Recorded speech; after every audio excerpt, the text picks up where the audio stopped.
안녕하세요. 나홀로 개인인생 박시영 변호사입니다.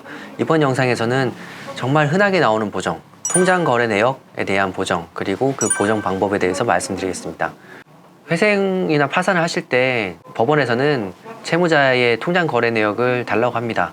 기본적으로는 주거래 통장만 보고요. 기간은 원칙적으로는 최근 1년치 혹은 그 작년의 1월부터 지금까지를 요청을 합니다. 그렇게 보고 나서 뭔가 좀 더 궁금한 게 있으면 더 달라고 하는 식으로 진행이 되고요. 통장 거래 내역 관련해서 질문들이 참 많으신데 가장 많은 유형을 3가지 단계별로 나눠봤습니다. 보정서 내용을 보면서 말씀드리겠습니다. 먼저 이제 가장 일반적인 경우입니다.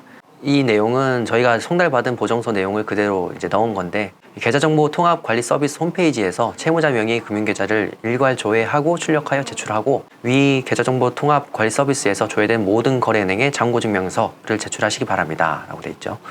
모든 거래은행이라고 하면 채무자도 내가 어떤 은행에 계좌가 있는지 모르시는 경우가 많아요. 그러면은 어떻게 확인하시냐면은 인트인포라는 어플을 씁니다. 이게 이제 계좌정보 통합 관리 서비스인데, PC에서는 여기서 접속하셔가지고 본인의 모든 계좌를 확인하실 수 있고요. 이게 어플도 있어요. 그래서 핸드폰 어플로 접속하시면 훨씬 편합니다. 그래서 핸드폰 어플로 접속하셔서 저한테 주신 내역을 샘플을 보여드리면 이렇게 이제 계좌 조회가 나오고, 그러면 은행별로 몇 건씩 이렇게 나오죠. 그러면은 요 화면도 캡처를 하시고 이제 그 은행도 들어가서 그 확인하시는 겁니다. 그러면은 잔고가 이렇게 나와 있고, 최종 입출금임 이런 계좌는 이제 휴먼 계좌인 거죠. 본인도 모르시는 경우입니다. 경남은행에는 4건이 있고, 은행별 그 계좌별로 이렇게 잔액이 나오고요. 이런 식으로 캡처를 해서 보내주시면 이것도 그 첨부 자료로 쓸 수 있거든요. 저희가 답변한 내용은 계좌 통합 조회 및 계좌 상세 내역을 제출합니다. 휴면 계좌가 다수이며 발급 가능한 금융거래 내역서 및 잔고증명서를 제출합니다.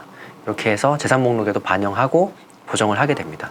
이렇게 나오는 게 가장 일반적인 경우고, 여기서 다시 궁금하다고 이제 느끼면 이런 추가적인 보정이 나옵니다.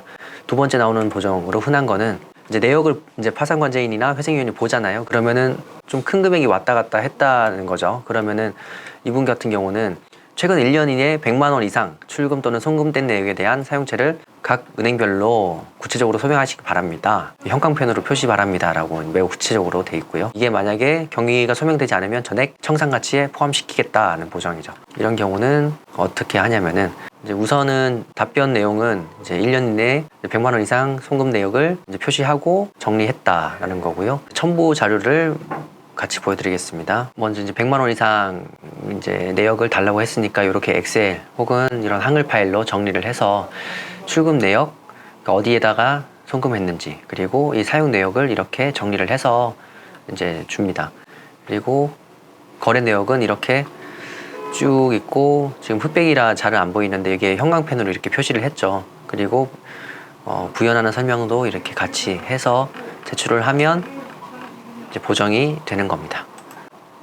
만약에 소명이 안 되면 이제 청산가치에 넣으라고 했으니까, 그 청산가치에 넣으라는 말은 이제 청산가치 보장의 원칙, 그러니까 그만큼 더 갚으라는 얘기거든요. 이렇게 소명이 안 되는 부분은 변제금이 그만큼 올라갈 수 있습니다. 그리고 마지막으로 3번째는 이제 최근 채무가 문제되는 사례에서 이제 흔하게 나오는 건데, 이분은 이제 최근 채무가 많았고 현금 서비스도 많이 받으셨어요. 그래서 이제 보정이 어떻게 나왔냐면, 카드 사용 대금 중에 현금 서비스 사용 금액의 경우는 사용처를 표로 정리하고 사용처마다 이제 계좌번호, 날짜, 내역을 다 정리해서 줘라.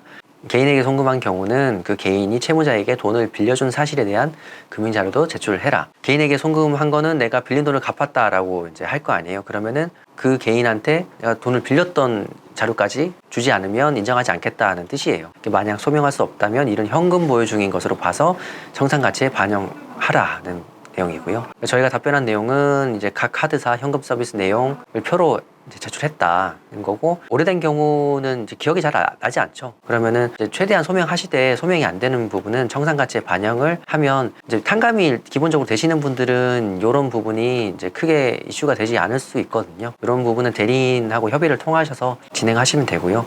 이때 냈던 첨부 자료는 이제 이렇게 돼 있습니다. 1년 이내 최근 대출 사용처 정리표, 주된 내용을 쓰고 밑에 내역을 정리해서 이렇게 보정서에 첨부를 해서 보정을 하게 됩니다.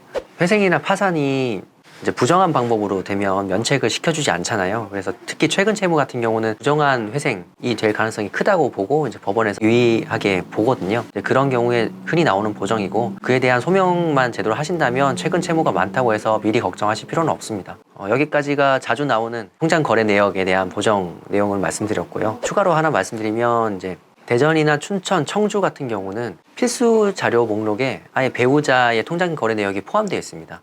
그래서 이 세 곳에서 진행하시는 분들은 배우자의 통장 거래 내역까지 제출을 해야 된다라는 점을 인지하시고 대비를 하셔야겠습니다.